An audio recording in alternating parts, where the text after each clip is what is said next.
Hello, ഇപ്പോൾ ഇൻസ്റ്റാഗ്രാമിലും യൂട്യൂബിലൊക്കെ വൈറലായിട്ട് നിൽക്കുന്ന ചിക്കൻ നിർമ്മാണം നമുക്ക് ഉണ്ടാക്കിയാലോ? അതിന് വേണ്ടി ഫസ്റ്റ് നമുക്ക് വേണ്ടുന്നത് മല്ലിയിലയാണ്. പിന്നെ നമുക്ക് വേണ്ടുന്നത് കരിവേപ്പിലയാണ്. കരിവേപ്പില അകത്തില്ലാത്തതുകൊണ്ട് ഞാൻ പുറത്ത് പോയി പറിച്ചുകൊണ്ട് വന്നത്. പിന്നെ നമുക്ക് പച്ചമുളക്, കുരുമുളകും, ഇഞ്ചി, വെളുത്തുള്ളി, പിന്നെ പച്ച വെളിച്ചെണ്ണ, മുളക് പൊടി, മഞ്ഞൾപ്പൊടി, മല്ലിപ്പൊടി, ഗരം മസാല, പിന്നെ വിനാഗിരി ഒഴിച്ച് നല്ല രീതിയിൽ നല്ല പേസ്റ്റ് പോലെ അടിച്ചെടുക്കണം. എന്നിട്ട് നമ്മൾ കഴുകി വൃത്തിയാക്കി വെച്ച ചിക്കനിലേക്ക് കുറേശ്ശെ ഒഴിച്ച് നല്ലതായിട്ട് പുരട്ടിയെടുക്കണം.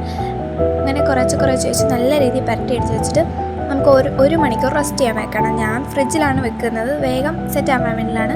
നിങ്ങൾക്ക് വേണമെങ്കിൽ പുറത്തായാലും വെക്കാം. എന്നിട്ട് ഞാനൊരു ക്രീം ബണ്ണൊക്കെ കഴിച്ചു. അതിനുശേഷം നമുക്ക് തേങ്ങാപ്പാലാണ് ഇതിനകത്ത് മെയിനായിട്ട് വേണ്ടത്. അതിനുവേണ്ടി നമുക്ക് തേങ്ങ തിരുമാം. നമ്മുടെ ചിക്കൻ്റെ ക്വാണ്ടിറ്റി അനുസരിച്ചാണ് നമ്മൾ തേങ്ങ തിരുമ്മി എടുക്കേണ്ടത്. അങ്ങനെ ഞാൻ എൻ്റെ ചിക്കൻ്റെ ക്വാണ്ടിറ്റി അനുസരിച്ച് നല്ലതുപോലെ തേങ്ങ തിരുമ്മി എടുത്തിട്ടുണ്ട്. ഇത് നമുക്ക് മിക്സിയിലിട്ടിട്ട് അരച്ചെടുത്ത് തേങ്ങാപ്പാലെടുക്കണം. ഞാൻ നല്ലതുപോലെ അരച്ചെടുത്തു, സെറ്റായിട്ടുണ്ട്. നമുക്കിതിനകത്തും തേങ്ങാപ്പാലെടുത്ത് മാറ്റി വെച്ചു. എന്നിട്ട് നമ്മൾ ഒരു പാത്രം എടുത്ത് വെച്ച് അതിലേക്ക് എണ്ണ ഒഴിച്ചു. ചൂടായി വരുമ്പോൾ നമ്മൾ റെസ്റ്റ് ചെയ്യാൻ വെച്ചിട്ട് നമ്മുടെ ചിക്കൻ എടുത്ത് ഇട്ട് കൊടുക്കണം. എന്നിട്ട് അതിനകത്തുള്ള അരപ്പും കൂടി ഇട്ട് കൊടുക്കണം. എന്നിട്ട് അടച്ചു വെച്ച് വേവിക്കണം. അതൊന്ന് സെറ്റായി വരുമ്പോൾ നമ്മുടെ തേങ്ങാപ്പാൽ ഒഴിച്ച് ഇച്ചിരി പഞ്ചസാരയും കൂടി ഇടണം.